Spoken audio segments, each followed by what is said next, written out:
नहीं वापस आ सकते। तो बेटा ये जो पैसे हैं, जो ये फ्रॉडस्टर, ये जो ऑनलाइन वाला होता है, साइबर क्राइम जो होता है ना, उसमें एक बार पैसे गए तो गए, बालों की तरह एक बार गए तो गए, वो वापस नहीं आएंगे। एक बार पैसे गए तो गए, वो वापस नहीं आएंगे। समझ रहे हो? बस सतर्क आप रह सकते हैं। तो क्या क्या आपको करना है हम बात करेंगे दोस्तों। केस रजिस्टर हो गया है, मैं आपको एक एक चीज बताऊंगा कैसे सेफ रह सकते हैं। और ये कैसे हुआ, यहां मिस कॉल से पैसे उड़ा लिए, ये तो पेगासस हो गया। इजराइल का वो खतरनाक सॉफ्टवेयर, खाली मिस कॉल से सब हैक। ये ऐसे ही है, मिस कॉल दी, फोन उठाया, पैसे उड़ गए। कैसे हुआ मैं अभी आपको बताऊंगा, ठीक है।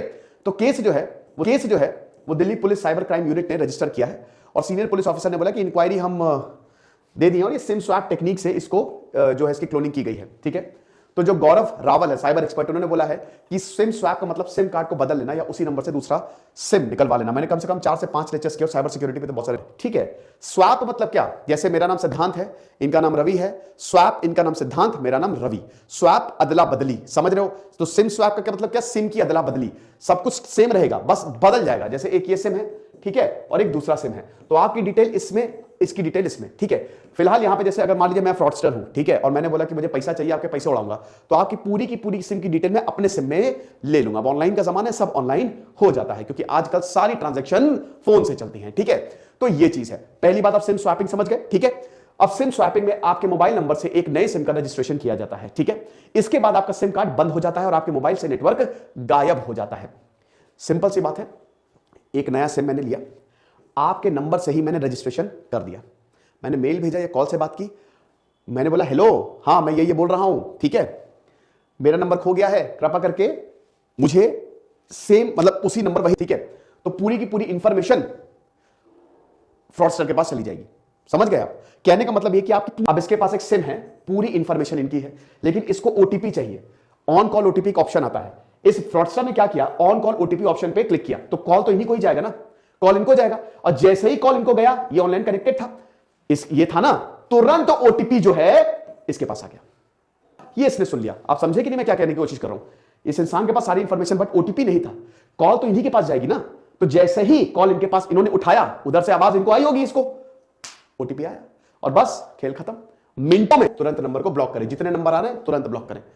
चेक कर लें, आजकल काफी सॉफ्टवेयर आ गए हैं, आप चेक कर सकते हैं नंबर क्या है। ऐसे देखते हैं कौन किसके पास मालदार, कौन मोटा माल है जिसके पास, तो अब देखते हैं जिसके पास पैसा है, ऑनलाइन सब उनकी डिटेल्स ये हासिल करते हैं, ठीक है। और उसके बाद ये फिर पूरा का पूरा प्रोसेस जो है वो शुरू करते हैं। तो स्टेप 1 क्या होता है, ठीक है, आपका रजिस्टर्ड मोबाइल नंबर और बैंक अकाउंट की डिटेल्स हासिल करते हैं। और ये बहुत ही आसान होता है। फिशिंग, भाई एक छोटा सा लिंक भेज दिया, ठीक है, या एक कुछ भी वायरस, कुछ भी, किसी को भी आपने क्लिक किया। आजकल हम लोग इधर उधर वेबसाइट बहुत ज्यादा विजिट करते रहते हैं, नहीं पता आपको किसमें कौन सा लिंक हो, किसमें क्या वायरस हो। फिर उसके बाद वे मोबाइल खोने, सिम कार्ड खराब होने का बहाना बनाकर सर्विस प्रोवाइडर को सही ग्राहक की पहचान के साथ संपर्क करते हैं। जैसे इन्होंने डिटेल्स हासिल कर ली, अब उसके बाद आपका एड्रेस, आपका मोबाइल सब इनके पास है। अब मान लीजिए एक एग्जांपल, आपका एयरटेल का सिम है, ठीक है, नंबर इनके पास है, थ्रू उसको मिल जाएगा। और जैसे ही बस इनको एक बार ओटीपी मिला, गया सब खाली। तो ठग अपने मोबाइल में सिम चालू कर ओटीपी के जरिए खाते से पैसे उड़ा लेता है ना। कभी कभी नहीं भी आता है। तो ये हिसाब किताब जो है वो होता है। थीफ को सब कुछ मिल जाता है। ये अंग्रेजी में है, ठीक है, जो भी मैंने समझाया है पीपीटी में अपने टेलीग्राम ग्रुप पे शेयर कर दूंगा। तो ये झारखंड के जमताड़ा भी वेब सीरीज भी आई थी, वहां से ये पूरा का पूरा हिसाब किताब चल रहा है। अब देखिए आरबीआई की पॉलिसी क्या कहती है। देखिए, इलेक्ट्रॉनिक लेनदेन से नुकसान होने पर बैंक को तुरंत सूचना पर आपका पैसा वापस मिल जाएगा। यस, आरबीआई पॉलिसी के तहत अगर कुछ भी हो, तुरंत बता बैंक को कि मेरे साथ ऐसा नुकसान हुआ है। बैंक की ओर से साइबर फ्रॉड के मद्देनजर इंश्योरेंस पॉलिसी दी जाती है। बेटा आपको इंश्योरेंस मिलता है ना, क्योंकि अब ऑनलाइन फ्रॉड बहुत हो रहे हैं। आरबीआई को भी पता है कि भाई देखो, कस्टमर बेचारा क्या करे।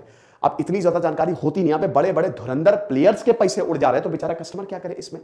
तो यहां पे पॉलिसी ये है कि इंश्योरेंस, आपका पैसा इंश्योर है, लेकिन एक लिमिटेड अमाउंट तक मिलता है। बैंक आपके साथ हुए फ्रॉड की सारी जानकारी इंश्योरेंस कंपनी को दे देगा। इंश्योरेंस कंपनी से पैसे लेकर बैंक आपके नुकसान की भरपाई करेगा। साइबर फ्रॉड से बचने के लिए इंश्योरेंस कंपनियां भी लोगों को सीधा कवरेज दे रही हैं। अभी आप इंश्योरेंस भी करवा सकते हैं, करवाइए इंश्योरेंस, वैसे हर चीज का करवाइए। लोग इंश्योरेंस करवाते नहीं है, पता नहीं क्यों, लेकिन जब पड़ती है ना तब पता चलता है।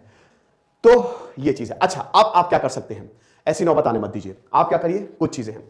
सबसे पहले सॉफ्टवेयर को अपडेट करो। इसमें लोग आलसपना दिखाते हैं। अभी देखो फोन में कौन कौन से सॉफ्टवेयर पेंडिंग है, क्योंकि अगर अपडेशन नहीं होती है, कुछ पैचेस जो है वो फिक्स होने होते हैं, कुछ एरर्स, कुछ बग्स होते हैं, तो उसमें जो अपडेशन आता है उनको फिक्स करके आता है, ठीक है। अपडेट मतलब नया वर्जन। कोई सॉफ्टवेयर पर्टिकुलर आपको कम से कम शेयर करें, कम से कम एक